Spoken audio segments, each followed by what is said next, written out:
রুপির দম্ভ ভাঙল কি বাংলাদেশি টাকা? ডলারের কালো মেঘ কাটিয়ে ইতিহাসে বাংলাদেশের ঐতিহাসিক প্রত্যাবর্তনের আসল রহস্য কি? দিল্লির সাউথ ব্লকে অস্বস্তি, ভারতের বাজারের দাপট কমিয়ে টাকা কি তবে আঞ্চলিক অর্থনীতির নতুন মোড়ল? মুদ্রা বাজারের সাইলেন্ট কিলার, ভারতের রুপির পতনের আড়ালে কি বাংলাদেশের অর্থনীতির নতুন পেশি শক্তি? অর্থনীতি কোনো স্থির ছবি নয়, এটি একটি জীবন্ত ক্যানভাস। কয়েক বছর আগেও যে মুদ্রাটি ছিল এক হাহাকারের নাম, সেই বাংলাদেশি টাকা আজ ভারতীয় রুপির সামনে বুক চিতিয়ে দাঁড়িয়েছে। এক সময়কার সেই চেনা টানা পড়েন, সেই ডলার সংকটের কালো মেঘ আজ যেন এক ঐতিহাসিক প্রত্যাবর্তনের গল্প। পকেটে গোছা গোছা টাকা নিয়ে ভারতে গিয়েও যে বাংলাদেশিরা দীর্ঘশ্বাস ফেলতেন, সেই দৃশ্যপট আজ বদলে গেছে এক নাটকীয় মোড়ে। কি সেই জাদুকরী সমীকরণ? কিভাবে 140 টাকা সমান 100 রুপির সেই দুঃসহ স্মৃতি কাটিয়ে আমরা পৌঁছে গেছি এক নতুন উচ্চতায়? এটি কি কোনো কাকতালীয় উত্থান, নাকি ঢাকার অর্থনীতির অন্তর্মহলে তৈরি হওয়া এক সূক্ষ্ম মাস্টার প্ল্যান? চলুন পর্দার আড়ালের সেই অর্থনৈতিক খেলার ময়না তদন্ত করি। ভারত দীর্ঘদিন ধরে এই অঞ্চলে নিজেকে অর্থনৈতিক বড় ভাই হিসেবে দেখতে অভ্যস্ত, কিন্তু বাংলাদেশের মুদ্রার এই দৃশ্যমান উত্থান দিল্লির নীতি নির্ধারকদের জন্য এখন এক অস্বস্তির বড় কারণ। কেন এই অস্বস্তি? মুদ্রা বাজারের এই পিঠ ও পিছের গল্পে ঢাকায় যখন আনন্দের হাওয়া, দিল্লির সাউথ ব্লকে কিন্তু সমীকরণটা আর ততটা স্বস্তির নেই। আন্তর্জাতিক বাজারে ডলারের বিপরীতে রুপির ধারাবাহিক দুর্বলতা ভারতীয় অর্থনীতির ভেতরের শক্তিকে প্রশ্নের মুখে ফেলে দিয়েছে। আর তার বিপরীতে দক্ষিণ এশিয়ার সবচেয়ে বড় বাণিজ্যিক অংশীদার হিসেবে বাংলাদেশের মুদ্রার এই দাপট দিল্লির জন্য কেবল অর্থনৈতিক নয়, একটি বড় মনস্তাত্ত্বিক চাপ।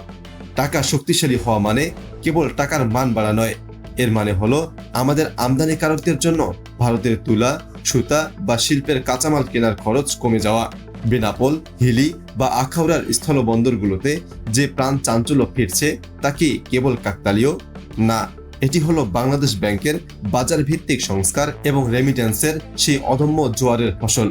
একজন মধ্যবিত্ত রোগী যখন আজ চেন্নাইয়ের হাসপাতালের বিল মেটাতে চান, কিংবা একজন শিক্ষার্থী যখন প্রতি মাসে টিউশনি ফি পাঠায়, রুপির দরপতনের এই জাদুতে তাদের পকেটে থেকে যাচ্ছে হাজার হাজার টাকা।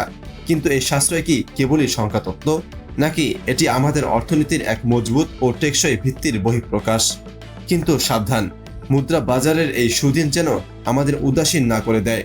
অর্থনীতিবিদরা বারবার হুঁশিয়ারি দিচ্ছেন, টাকার এই শক্তিশালী অবস্থান বিশ্বমঞ্চে আমাদের একপাক্ষিক আমদানিকারক থেকে সরিয়ে সমানে সমান দর কষাকষির শক্তিতে রূপান্তর করছে। কিন্তু মুদ্রার এই সুফল কি প্রান্তিক ভোক্তা পর্যন্ত পৌঁছাচ্ছে, নাকি সিন্ডিকেটের কালো থাবায় সেই সুফল মাঝপথেই হারিয়ে যাচ্ছে? যদি অভ্যন্তরীণ বাজার মনিটরিং এবং সাপ্লাই চেইন ঠিক রাখা না যায়, তবে মুদ্রার এই শক্তি কি টিকবে?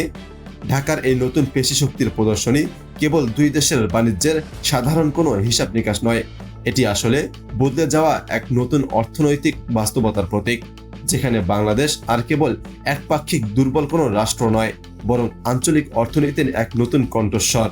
তবে মুদ্রা বাজারের এই দোলাচল মনে করিয়ে দেয়, সংকট সাময়িক হতে পারে, কিন্তু আর্থিক খাতের সুশাসন এবং সঠিক দিক নির্দেশনা থাকলে যে কোনো অর্থনীতিকে আবারও ট্র্যাকে ফেরানো সম্ভব। টাকার এই লড়াই কি তবে কেবল মুদ্রার, নাকি দুই শক্তির নতুন অর্থনৈতিক যুদ্ধের শুরু? এই পরিস্থিতির গভীর বিশ্লেষণ এবং অর্থনীতির প্রতিটি গতির খবর সবার আগে পেতে চোখ রাখুন আমাদের চ্যানেলে। এতক্ষণ দেখছিলেন ইকো অফ বাংলাদেশ। প্রতিদিনের এমন নিউজ আপডেট পেতে সাবস্ক্রাইব করুন আমাদের চ্যানেল, সেই সাথে অন করে রাখুন বেল আইকন।